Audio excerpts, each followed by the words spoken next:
अगर कोई वृंदावन धाम को परिक्रमा करे, उसको केवल वृंदावन धाम परिक्रमा का ही फल मिलेगा, लेकिन उसको नवद्वीप धाम परिक्रमा करने का फल नहीं मिलेगा।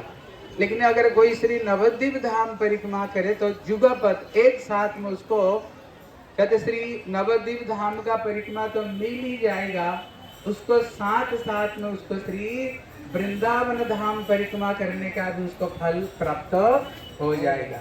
और ये जो स्थान है मोदोद्रुम द्वीप, ये वृंदावन का कौन सा स्थान है? कहते वृंदावन का ये स्थान भांडरी बट है। भांडरी बट मतलब है, भा मतलब होता है प्रकाश, बट मतलब होता है कृष्ण जिस बट वृक्ष को नीचे उन्होंने दिव्य लीलाओं को उन्होंने प्रकाश किया था, वो भांडरी बट है, जहाँ पर श्याम सुंदर कृष्णचंद्र गोचारण करते करते जिस समय गैयाओं ने मुंजा टबी को अंदर में प्रवेश कर गया था, जहाँ पर कंस का दूत लोग ने आग लगा दी, जहाँ पर कृष्ण ने तावा नल को जहाँ पर कृष्ण ने पान किया, और जहाँ पर श्री कृष्ण और राधा रानी को साथ में जहाँ पर मल्ल युद्ध हुआ था, एक समय ललिता विशाखा सखियों ने आए, देखा कृष्ण दाम वसुदाम खेल रहे थे, बोले तुम लोग यहाँ क्या कर रहे हो? बोले यहाँ पर हम मल्ल युद्ध करते हैं। बोले मल्ल युद्ध? मल्ल युद्ध ये वीर पुरुष का काम है, तुम लोग तो ग्वाल बाल गैया को पीछे दौड़ते रहते हो, तुम लोग को मल्ल युद्ध क्या पता है? सखाओं ने कहा इतने बड़े बड़े बात करते हो, तुमको पता नहीं, हमारा जो लीडर है वो कन्हैया है। ललिता देवी ने बोला हमारे लीडर तुमको पता है? बोले कौन है? बोले श्रीमती राधा रानी। बोले दोनों में हो जाए, दोनों में कुश्ती हो जाए। इतने में कृष्णचंद्र तो वहां पर मैदान में खड़े हुए, लेकिन जब कृष्णचंद्र केवल श्री राधा रानी का नाम सुन लिया, राधा जी को साथ में मेरे मल्ल युद्ध होगा, और कृष्ण तो कांपने लग गए। इतने में कृष्ण का जो सखा लोग तो बोले कन्हैया तुम हमारी लीडर हो, अगर तू हार गया तो हमारा नाक कान कट जाएगा। बोले भैया पता नहीं, राधा रानी का नाम सुनते ही मेरे अंदर तो खिलबिल मच रहा है। हाँ कृष्ण है, कृष्ण के दबान को भल लेंगे। इतने में राधा रानी जब एक बार केवल कुंज से निकली, निकल करके एक बार तिरछी चितवन से श्री श्याम सुंदर को देखे, अभी तक लड़ाई हुई नहीं, युद्ध होने वाले, इतने में ही श्याम सुंदर वहीं पर गिर पड़े। जब गिर पड़े, जितने राधा रानी का सखिया थी ना, सबके जब जोर से ताली हो जाए सबके साथ, बोले श्रीमती राधा रानी की। इसलिए ये जो स्थान है जहाँ पर कृष्ण वेणु को भी जहाँ पर उन्होंने बक्सासुर तरह तरह का लीला किया है, इसलिए यहाँ आने पर वो वृंदावन धाम परिक्रमा का फल अपनी आप आपको यहीं पर प्राप्त हो जाएगा। और इस कहाँ का और प्राप्त हो जाएगा? नवद्वीप धाम। लेकिन यहाँ पर और एक विशेष लीला है, कहते यहाँ आने पर महाराज जी धाम में यहाँ पढ़ रहे थे ना, यहाँ आने पर ये अभिन्न अयोध्या भी है, क्योंकि भगवान रामचंद्र, इसका नाम मोदोद्रुम द्वीप मतलब क्या है?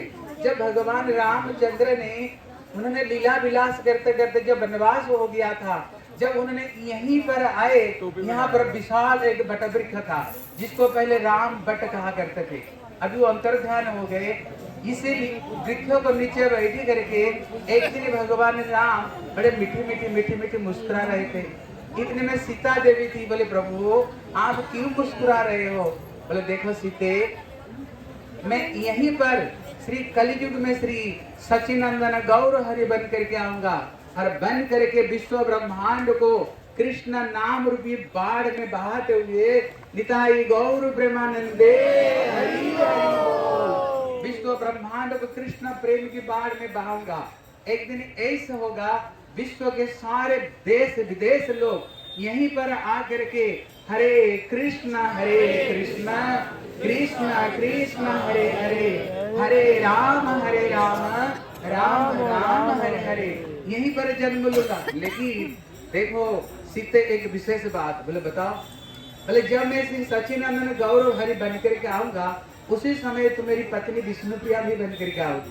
बोले फिर तेरे को तो शादी करूंगा, लेकिन शादी करके मैं तेरे को त्याग दे करके मैं सन्यासी बनूंगा। बोले प्रभु जब शादी करोगे, पत्नी आपको पता है पति को बगैर कुछ नहीं होता, बोले जब शादी करोगे फिर मेरे को त्याग क्यों दोगे? किस लिए त्याग दोगे? बोले मैं त्याग देकर जगन्नाथपुरी जाऊंगा, तुम यहीं पर विष्णु प्रिया बन करके मेरी विग्रह को पूजा करते हुए तो मेरे विरह में तुम रोगे। इतने फिर सीता देवी प्रश्न करती, बोले प्रभु जब आप शादी करोगे फिर तो आप मेरे को त्याग क्यों दोगे, फिर शादी मत करो, फिर शादी करके मेरे छोड़ कर क्यों जाओगे। तब यहीं पर भगवान राम ने प्रेम की जो दो पहलू है इसी विषय पर उन्होंने बताए। बोले प्रेम का दो पहलू है, एक होता है संभोग और एक होता है विप्रलंब। संभोग मतलब होता है मिलन, अरे विप्रलंब होता है विरह।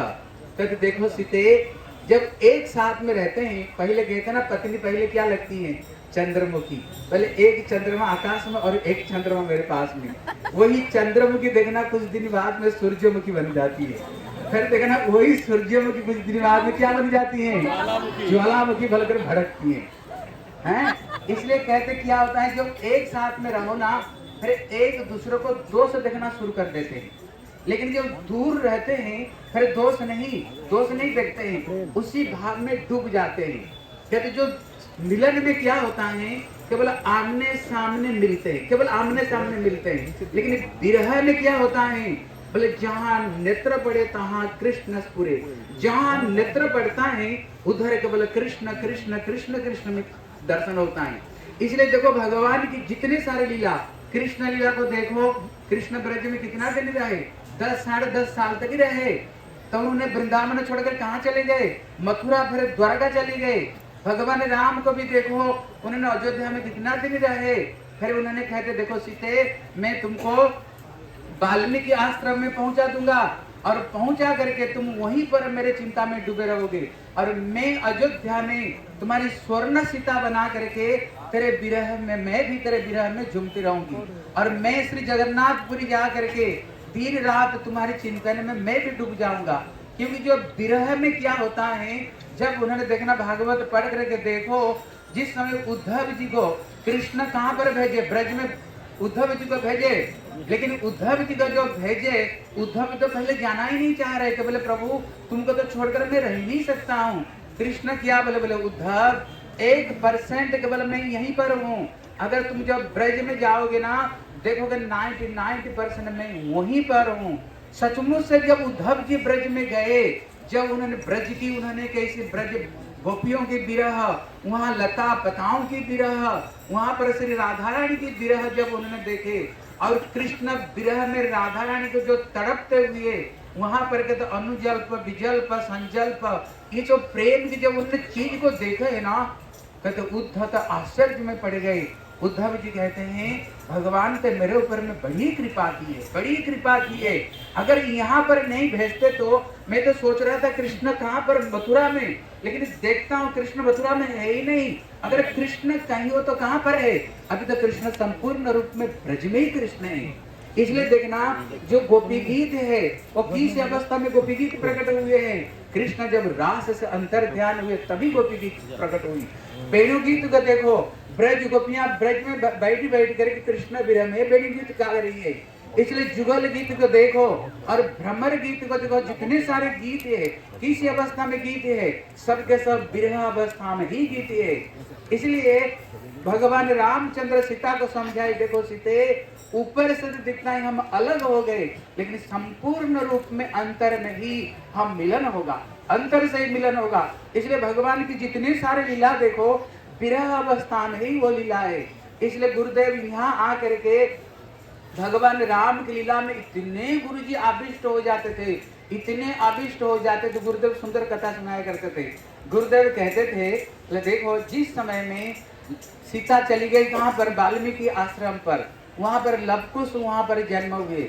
जब लवकुश जन्म हुए, सीता के ऊपर में जो लांछना लगी थी, वो लांछना को दूर करने के लिए लवकुश कहाँ आते हैं, द्वारका आते हैं, अयोध्या में आते हैं और अयोध्या में आकर के सीता जी की जो विरह को वर्णना करते हैं, जिस विरह को सुन करके संपूर्ण अयोध्यावासी वो विरहात्मक सीता जी की सुन करके सबके सब मुक्त हो गए। जहां पर राम दरबार में लवकुश वहीं पर उन्होंने जब आए, देखा भगवान राम अपना जो सीता की मूर्ति बना करके बाम का तरफ में रखे हुए, बाम तरफ में रखे हुए, और वहां लवकुश देखा ये तो हमारी पूरा मैया जैसी लग रही है, लगता है कि अगर मुंह खोलेगी तो लगेगा साक्षात सीता ही है। केवल ये मुंह नहीं खोल रही हैं और लग रहा है कि साक्षात सीते हैं। इसलिए जहां पर श्री इनकी भजन सुन करके, राम लीला को सुन करके लक्ष्मण उनको पूछे कितना सुंदर दिख रहे थे लव कुश। बोले भैया तेरे पिता माता का नाम क्या है, तुम लोग कहाँ आए हो। बोले भैया हम लोग तो ब्रह्मचारी, ब्रह्मचारियों को पिता माता नहीं होते। देखो यहाँ शिक्षा देते हैं, जो ब्रह्मचारी घर बार छोड़ करके आए ना, फिर घर को साथ में संबंध रखते हैं, उनकी सचमुच से ब्रह्मचारी को एक बार घर छोड़ने के बाद उनको घर को साथ में कोई संबंध नहीं रखनी चाहिए, नहीं तो उनको बांतासी कहते हैं। बांतासी मतलब क्या, उल्टी करके फिर 2 बार जो खाते हैं उसको बांतासी कहते हैं। जब घर छोड़े हैं, ऐसे नहीं घर छोड़ करके मंदिर में आए, घर में सारे संबंध है और मंदिर का कुछ वस्तु घर में भेज रहे हैं, नहीं भैया ये ब्रह्मचारी को लवकुश कहते हैं। जब ब्रह्मचारी घर द्वार छोड़ देते हैं, उनसे घर से कोई पिता, जगत का जो पिता माता, उनको पूछो तो कभी भी जगत का पिता माता का नाम उनको नहीं देनी चाहिए। इसलिए परम पिता कौन है, सही से परम बंधु, सही पिता माता श्री कृष्ण चरण जयी प्रेम भक्ति दाता, वही असली पिता माता है। श्री गुरुदेव को साथ में हमारे पिता पूछे तो कौन क्या बोलनी चाहिए, पूर्वाश्रम का पिता नहीं बोलनी चाहिए, हमारे पिता श्री गुरुपाद पद्म ही हमारे पिता लवकुश क्या देते हैं। इतने में उनके भजन को सुन करके उन्होंने झोड़ी में बड़े सुंदर हीरे जवाहरात को ला उनको देने के लिए लाए।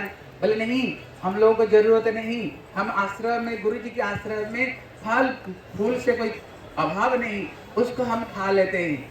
जब उन्होंने वापस गए, इतने में सीता को बोले मैया मैया हम आज अयोध्या गए थे और अयोध्या में एक अद्भुत, वहां पर राम दरबार में भगवान राम बैठे हुए थे और वहीं पर हम राम की बड़ी सुंदर भजन सुनाए।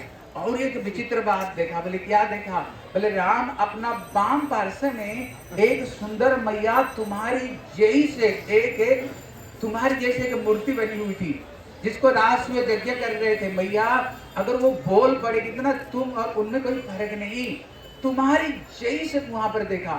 सीता तो देख करके सुन करके उनको आंसू से आंसू की झरी बहने लग गई।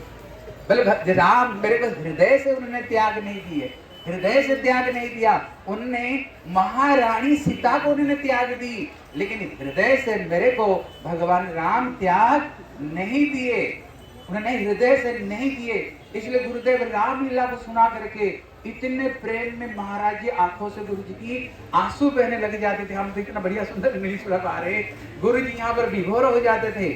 और ये जो स्थली है, यहाँ पर श्री वृंदावन दास ठाकुर जी की जन्म स्थली।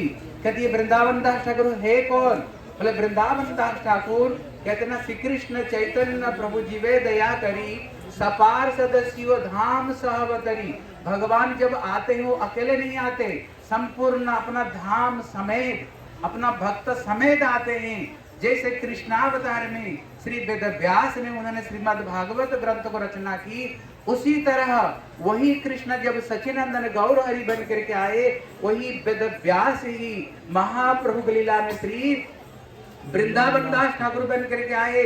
जैसे वेद व्यास ने उन्होंने क्या किए, बोले भक्ति जोगेन सम्यक प्रणहीत अमले अपस्यम पुरुषम पूर्णं मयांच ततपाश्रयम्। जब उन्होंने भक्ति योग समाधि के द्वारा उन्होंने समाधिस्थ हुए, संपूर्ण गोलक वृंदावन को उन्होंने दर्शन किया। अपस्यम पुरुषम पूर्णम, बोले पूर्ण पुरुष को दर्शन किया। बोले पूर्ण पुरुष किया, बोले अकेले कृष्ण पूर्ण नहीं, उनको वाम पार्श्व में श्री किशोर जी को भी देखा और उनको परिवेशित समस्त सखियों को, सखाओं को, ग्वाल बाल को देख करके संपूर्ण उन्होंने भागवत रचना किया। ठीक उसी तरह श्री वृंदावन दास ठाकुर भी, जिनके पिताजी का नाम, मैया का नाम थी नारायणी, बोले नारायणी किया जो महाप्रभु का प्रसाद है, महाप्रभु जो प्रसाद पाते थे उनको उचिष्ट को ग्रहण करते थे नारायणी। इसलिए वृंदावन दास ठाकुर उनके गर्भ में रहते समय कहते उन्होंने माता जी की भगवान की प्रसाद को, महाप्रभु का प्रसाद को पाए। यहीं पर श्री वृंदावन दास ठाकुर भक्ति योग समाधि को द्वारा समाधिस्थ होकर के अभिन्न जो कृष्ण श्री सचिनंदन गौर हरि, उनको उन्होंने, उनकी कथाओं को उन्होंने श्री चैतन्य भागवत ग्रंथ रूप में, ये चैतन्य महाप्रभु की ग्रंथ को प्रथम, द्वितीय और अंतिम, उनका बाल्य लीला, मध्य लीला और अंतिम संन्यास लीला को इतना सुंदर रूप में उन्होंने वर्णना किया है। इसलिए चैतन्य भागवत ग्रंथ में रखा तो उसका नाम चैतन्य भागवत, लेकिन जब उन्होंने चैतन्य भागवत ग्रंथों को वर्णना करते थे, अगर उसमें थोड़ी भी कहीं श्री नित्यानंद प्रभु का अगर कोई बात आ गया, नित्यानंद प्रभु कौन है इनकी? श्री गुरुपाद पद्म। यहाँ पर श्री वृंदावन दास ठाकुर सिखाए तुम्हारी गुरु जी के चरण में कितने निष्ठा होनी चाहिए, ये चीज को उन्होंने दिखाए। जब उन्होंने केवल श्री नित्यानंद प्रभु का कोई अगर थोड़ी सी हिंट आ गया ना, महाप्रभु का कथा पूरा छोड़ दी, छोड़ करके नित्यानंद नित्यानंद नित्यानंद पूरा नित्यानंद प्रभु का लीला वर्णना कर दी।